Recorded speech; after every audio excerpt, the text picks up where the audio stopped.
Hi, it's Amy Karanik in my home studio, and today we're going to make this Christmas ornament inspired bracelet. So let's get started. You're going to need equal amounts of Premo in red glitter, 18 karat gold, pearl, and bright green pearl. And I've already sheeted these through my clay conditioning machine on the thickest setting, and like I said, I have equal amounts. So first I'm going to pair these together. The red with the gold and the green with the pearl, and I'm going to go ahead and put these back through my clay conditioning machine on the thickest setting to sheet them into solid pieces. Okay, and I'm going to now put these together so that I have one big sheet, and I'm going to layer them so that my red and my green don't touch. I feel like those are the two colors that won't play well as nicely together. So I have them in this order, green, pearl, red, and then the gold. And put these back through the clay conditioning machine on the thickest setting. And now I've got a nice big square with all four colors. Okay, now I want to section this into 4 equal pieces.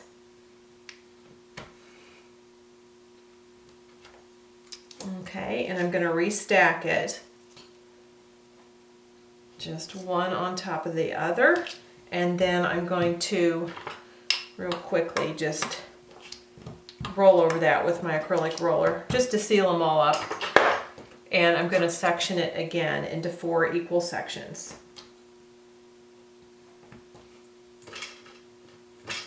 Alright, now pile these up again. Don't be too concerned about your crazy edges. That's perfectly fine. But I want to put some pressure on from the top down.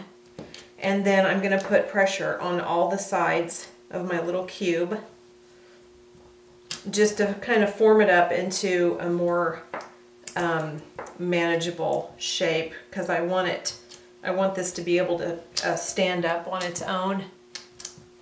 Like so. So pressing in all those kind of wonky edges will help it. Alright, now position it in front of you so that the stripes are running perpendicular to your work surface but parallel to your body. And you want to take a wavy blade and cut down through this like so, and look at that beautiful wave pattern that you're going to get. Each time you cut down through here, you're just going to get a beautiful but unique wavy pattern. Okay, set that aside, and I want to show you how to turn this into your ornament. We're going to press this back through the clay conditioning machine on the thickest setting, and I can still feel some of the waves in it, so I'm going to turn my clay conditioning machine down a notch and go back through so that my piece is perfectly smooth. Alright, now we're going to use our cabochon maker, and we're going to use all 3 sizes. I'm going to show you how to do just one, and then you can finish up doing these 3 different sizes on your own. And I have my graduated circle cutters here too. And you'll see that they match up pretty well. Actually, they match up quite well. With the sizes of your cabochon. So let's do the big one together, and then I'll set you free to make your ornaments on your own. So go ahead and cut out one of these, and just look through your cutter and decide where you like the pattern best in your wavy sheet, and go ahead and cut a piece out. And then look at your piece and determine which side of it you want to use. The side of the pattern that you prefer, that needs to go face down in your cabochon well. Okay, and then just use your finger and let that take the shape of the cabochon well. By the time it bends a little bit, it's actually going to be just a bit short of the well side. So I'm going to take my thumb and kind of stretch the clay up the sides of the cabochon well.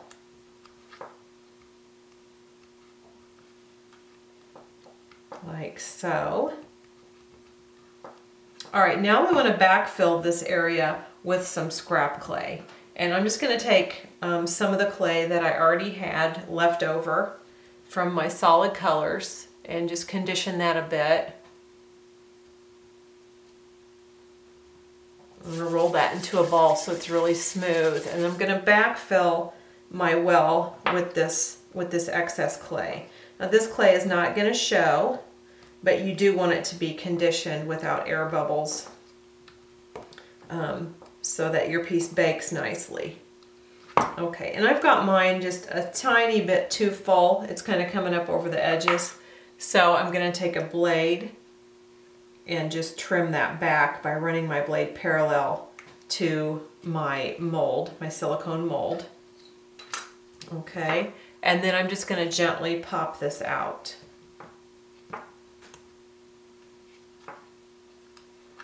Okay, and there you have a beautiful cabochon with that lovely ripple pattern over the top. All right, in order to prepare these pieces to have a string through them later, I'm going to build the stringing hole right inside my pieces as I go, and I'll show you how to do that. Take some more scrap, maybe I'm going to use this pearl color, and I'm going to sheet this through my clay conditioning machine on the number 2 setting. And I'm going to cut a circle out that matches the size. Actually, let's cut the circle out just a tiny bit smaller than your ornament size. So cut a circle out. And take one of your skewers from your bead baking rack set and put it right, just kind of embed that skewer slightly into the clay. Don't let it push all the way down to the work surface because you want to have clay behind the skewer. This is going to be the hole that you string through.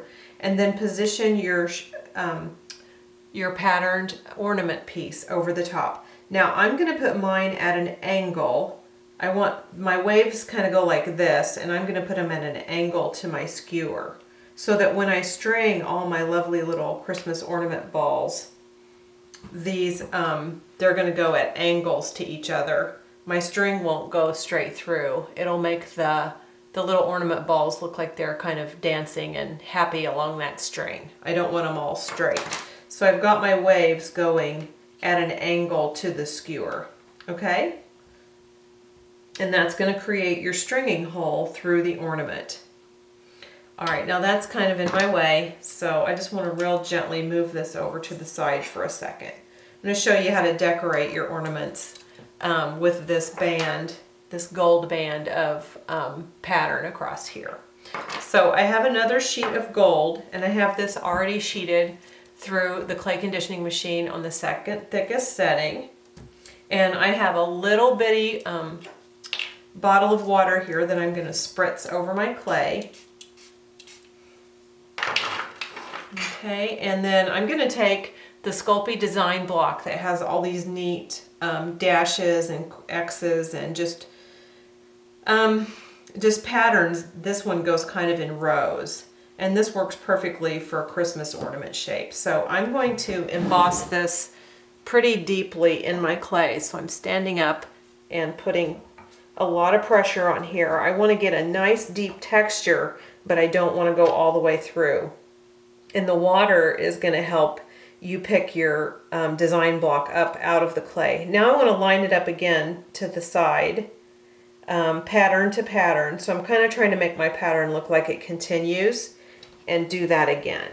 I'm putting a lot of pressure, especially in the middle, because that's where it tends to not take hold as well.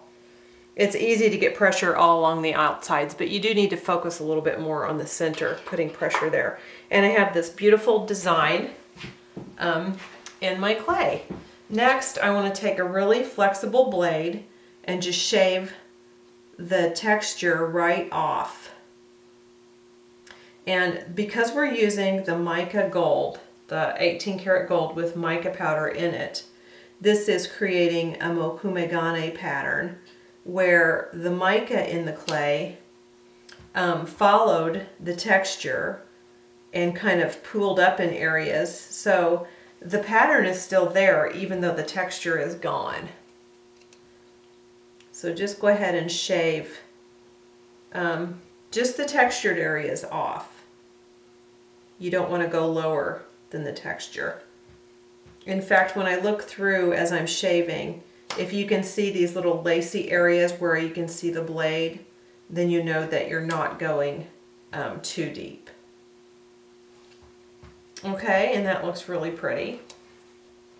Now I'm going to roll over this with my acrylic rod to flatten out any little imperfections that I may have left behind. And I want to pick this up and move it and flatten it some more. And if I keep picking it up off the work surface while I flatten, I'm actually kind of extending my pattern, making my pattern longer and thinner. Because you do want this to be kind of thin to go across your ornament. Okay, now I'm going to trim off the ends where I don't have any pattern and just set those aside. And it's a good idea. I don't have a paper towel right here at my elbow, but if you had one, go ahead and blot off the excess water from your clay sheet, because water doesn't belong in polymer clay. So go ahead and blot some of that off. All right, I'm going to pick this row right here for my first ornament trim. It's kind of a backslash type pattern right here. I'm going to cut on both sides of it, and then you still have all these other patterns that you can use. And I'm going to grab my little ornament ball back that has the skewer running through it, and I want to put my pattern on here across the middle of my ornament ball, and I'm going to make it go kind of at an imaginary curve, following the curve of the ball, and just pushing that down. And then I'm going to take one of my my circle cutters that's actually bigger than my ornament ball, and just use the edge of the cutter to cut that, the side off there. And I'll just pick it up and make sure it's all tacked down really well with my fingers.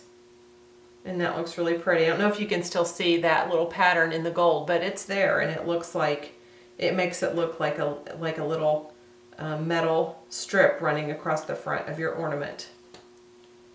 All right, the last detail we need to make would be the hanger on top. So I'm just going to roll a little bit more of my 18 karat gold into a rope.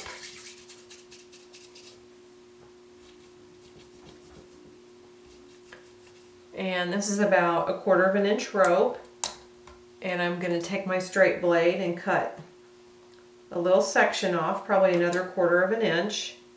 And I'm going to position that here on top of my ornament ball for the little metal cap that's on the top of the ornament. And just shape that up with your fingers. Okay, I'm going to lift this off my work surface.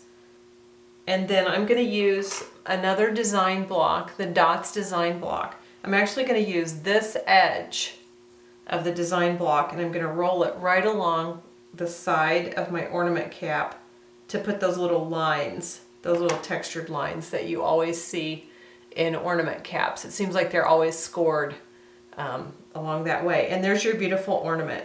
Now you'll want to repeat this process and make, you want 2 larges and 2 mediums and 2 small ornaments.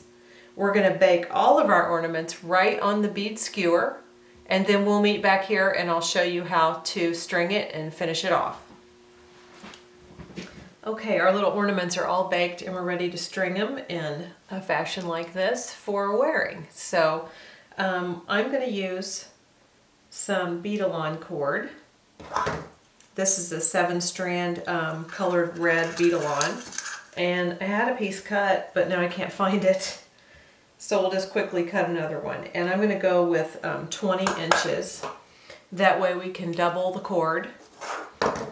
Standard bracelet is at least 7 inches long, and if we go with 20, that'll give us 2 10s doubled. And I don't have another clasp like this one, but the stringing is just the same. I'm going to use this little standard type of clasp, and I'm going to string it to the midway point of my doubled string. So I have 10 inches of cord on either side of the clasp. There. And if you want to, you could put a crimp bead on here right now to secure that. And I am going to do that. That way my strings won't that way my strings will stay in place. They won't try to adjust themselves as I'm stringing. And I'm going to pick out just my tiniest crimp bead here because this cord is really, really thin. String both ends of the cord through the crimp. And then, oh, I missed.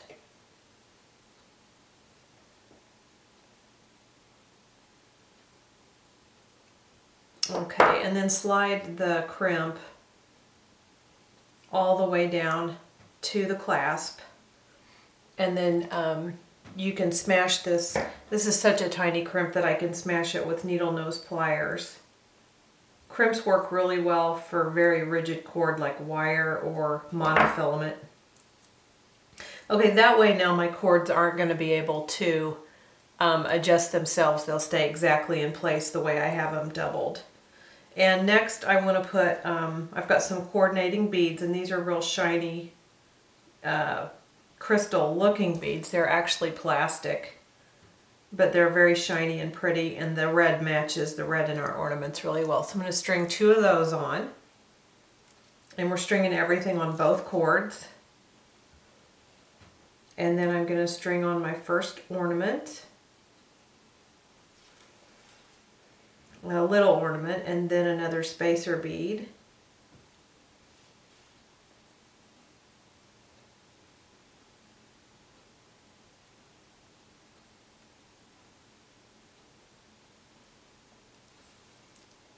So we'll go spacer, ornament, spacer.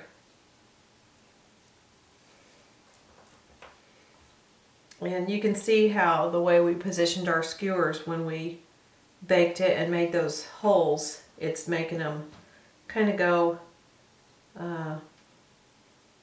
the ornaments look kind of wobbly, kind of like they're going back and forth. They're not all in a straight line. And I like that look. I think it's more happy and festive looking than if you just put them all in a straight line like they're on a clothesline or something.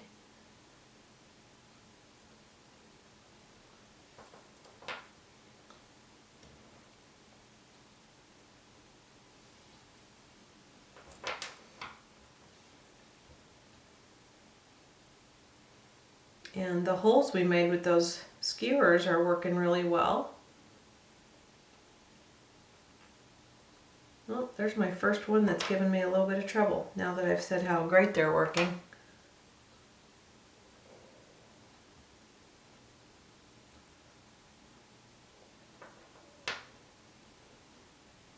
I think the one is trying to not go through the hole. I think it's trying to go between those layers of clay. Okay. Keep stringing. Now you'll want to adjust your bracelet if you have a really small wrist. You might not need quite this many ornaments, but this works well for about a 7.5 or an 8-inch bracelet. Or you could just not put as many spacers at the end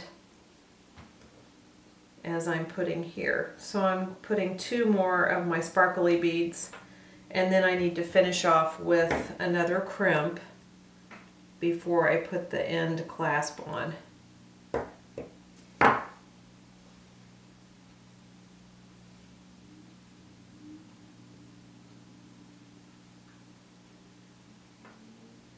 Okay, I didn't get both those in there.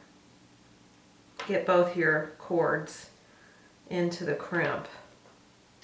All right, we need to talk about something real important. If you do use this sort of a clasp, which is a toggle and an open end, you do need some sort of spacer bead right here, something thin. The reason is because your toggle needs to be able to fold back on itself and then fit through here. And a lot of times all of that needs to be able to slide through the open-ended clasp.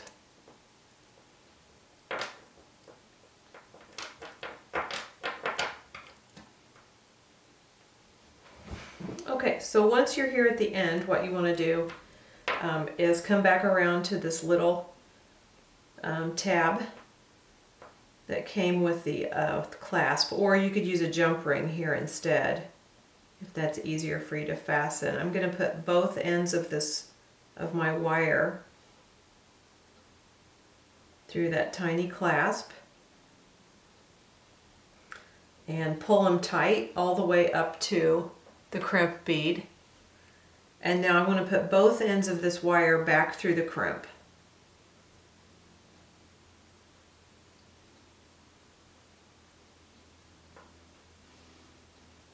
Just take your time and fish it through. And if it goes through one of your other spacer beads, that's perfectly fine as well. Now grab both of the wires and pull them tight up to the crimp.